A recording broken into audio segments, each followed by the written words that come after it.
Back in January, I put out a video talking about why I'd sold all of my luxury watches and how I wouldn't be buying any more. Well, it's only been 4 months and I've bought another one.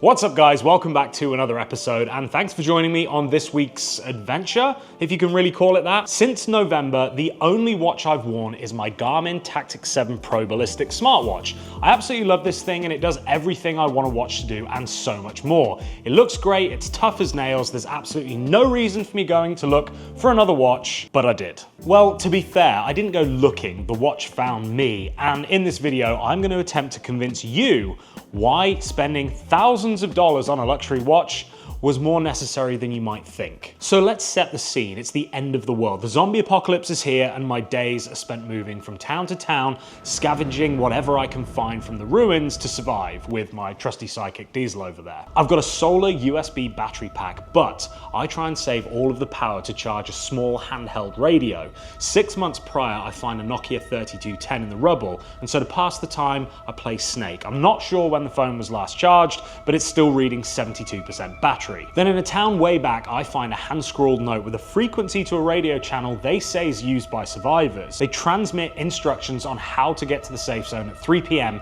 every day. So I take my battery bank and I plug in my little radio to make sure that it's fully charged. Then I glance down to check the time on my trusty Garmin Tactix 7 Pro Ballistics. Yes, I'm using the full name, but to my horror, the screen's blank. Although the battery lasts a solid 5 to 7 days, I lost the charging cable in a scuffle with some zombies, and now it is as dead as they are. How am I going to know what time to tune in to find my way to safety? If only I had an equally tough watch, but with an automatic movement, so I always knew the time, even without electricity. Well, boom, enter the Rolex DeepSea, arguably one of the toughest watches Rolex has ever made. It combines the classic sport model looks with out of this world durability. This thing is actually built to withstand up to 2.98 metric tons of pressure, which will allow it to survive at depths of almost 13,000 feet, which is the average depth of the Atlantic Ocean. It's pretty heavy too, so honestly, if I needed to beat a zombie to death with it, I definitely could. Now I'm sure this is the first time you've seen a Rolex review with the #1 reason to buy it being to survive a zombie apocalypse, and of course, my little made-up scenario is light-hearted humor, mostly. But truth be told, I've been talking about finding my one-and-done luxury watch now for a long time. One of the biggest reasons that I had for selling off my collection last year was honestly, I wasn't really wearing them. They just sat there in the safe because most of the time I'm out and about doing adventurous things where I'd be a little bit cautious wearing a watch that costs tens of thousands of dollars. Now, I know there's going to be people commenting about how if you're scared to wear a nice watch day to day, then you shouldn't buy it, and I get that. I'm not saying I wouldn't wear them under normal conditions, but it's just that 95% of the time, I'm doing stuff that's tough on whatever I'm wearing. I'm riding my Sea-Doo, I'm bouncing around off-road in the dirt, I'm working on the plethora of broken vehicles I now apparently own. It's not that I'm scared of a few scratches, it's just that I would hate to smash up a beautiful watch that wasn't made to be tough. Put it this way, I would daily a Lamborghini in all weathers, but I'm not going to take it off-roading. And that's honestly why my Garmin makes the most sense, because given that I'm not a fancy pants kind of guy, it was kind of very rare that I found myself in a situation where I needed to wear anything nicer. But the truth is, I do really enjoy wearing a nice watch, and that's the thing. I can't quite put my finger on why, but it's just a nice feeling. Even if I'm around people that have no clue about watches, I like it. So this idea of getting a one-and-done luxury watch has been nagging at the back of my brain this entire time, and my criteria was pretty simple. It was a brand that I like, had to be durable enough to wear every day, and nice enough to wear at a fancy event. I had strongly considered a white dial Rolex Explorer 2, which obviously I would have then customized with a black bezel and a neon yellow GMT hand and the Explorer 2 text. It's built tough, it's on brand, it's literally called the Explorer, and it's not stupidly expensive. So why did I end up with a DeepSea? And honestly, it was a matter of being in the right place at the right time. I wasn't out there looking to buy a watch, but it just so happened that this one popped up at a ridiculous price, which means that I could flip it right now for a couple of grand profit. I also bought it at a price where it's never likely to go lower, and so I can enjoy this thing for the next 5 or 10 years and more than likely sell it for what I paid for it, or maybe even more. So when you look at it that way, I've not actually bought a new Rolex, I've just swapped money numbers from my savings account app and converted them into a badass adventure dive luxury watch that I can swap right back if I ever needed to, or at least that's how I'm selling it to myself. Now, the zombie scenario is probably a bit of a stretch, but I do love the idea of having a Rolex that will keep up with my more extreme activities and that hypothetically could be a useful tool in a real shit hits the fan moment. The DeepSea is quite an exclusive piece. Even though it's one of the least expensive Rolexes available,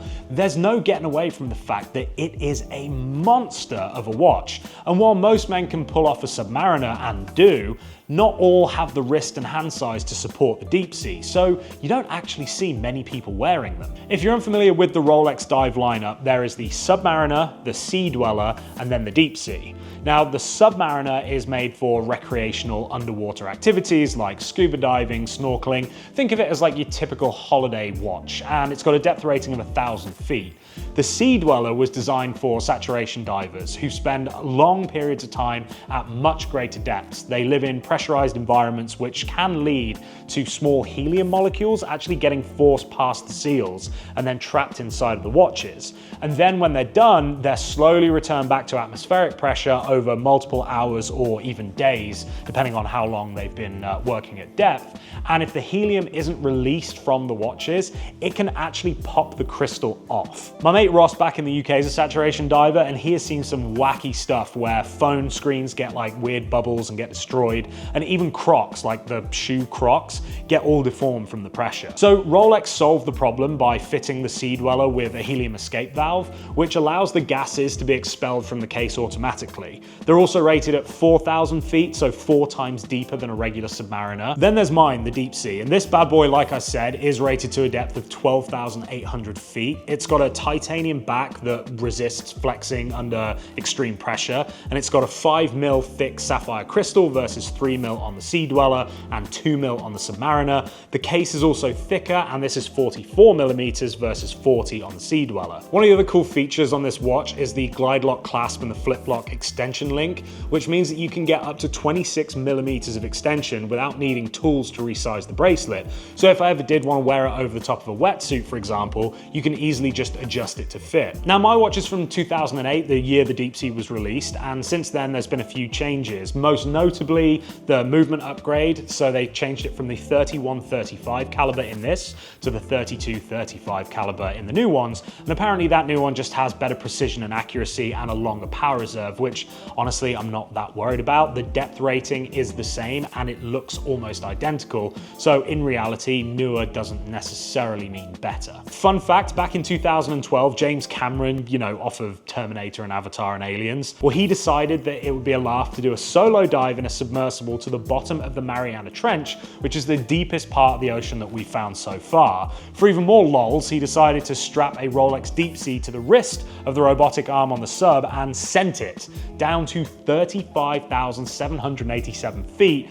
The one they used was a bit different. It was 51.5mm and it had a much thicker crystal, but it's still pretty epic that Rolex has the tech to build a watch that can withstand such crazy conditions. So realistically, when I was offered this watch, it was basically impossible to say no. It was the cheapest one for sale by a long way. Full transparency, I was basically sold this watch at cost from my mate Peter Sedgey, who's a watch dealer, so I'm very grateful for that. It is built like a tank, so I can confidently wear it in 99% of my activities, and it looks great on the wrist. And yeah, it's a Rolex. So I'm back in the watch game, and it feels good, to be honest. I think because I'm now wearing something that properly fits my lifestyle and mentality. I love that black Submariner. It was such a cool watch and will always be special because it was my very first Rolex. But now that I've really explored the luxury watch world and kind of come to an understanding of what it means to me, I think the DeepSea fits really well. I don't want a nice watch to show it off to others or try to impress anyone. The fact that I sold them all last year supports that. I want one that speaks to me and my sensibilities, and it's clear that owning a luxury watch is something that gives me joy. I've still got all my Seikos and love those too, so it's nothing to do with the price. And truthfully, if this watch was offered to me at current market price, I probably would have passed. But given that all the planets aligned, I think it was a well-considered investment opportunity, and I'm sticking to that as my excuse on why I just splurged thousands of dollars on something whose sole purpose is to tell you when it's dinner time. or when zombie apocalypse people are going on the radio. But jokes aside, what I've come to realize about owning watches is it's about finding a piece that speaks to you, that you're gonna want to wear often and get the most enjoyment from. So whether that's a Rolex for the right money or a Seiko for 300 bucks, you've got to follow your gut and do what makes you happy. So keep your eyes peeled in future videos and make sure I stay true to my word. If you don't see me wearing this that often, then I expect you guys to hassle me in the comments because I don't want another Rolex in my safe gathering dust again. So thanks for watching, guys. As always, I'll be down in the comments for a chat if you want to nerd out over watches with me. Make sure you subscribe to the channel, please, and thank you. Follow me over on Instagram if you're over there. And most importantly, remember, until next time, don't do anything I wouldn't do. See ya. See ya. See ya. Why did I say it like that? See ya. Bye. See you later. In a bit. Toodles.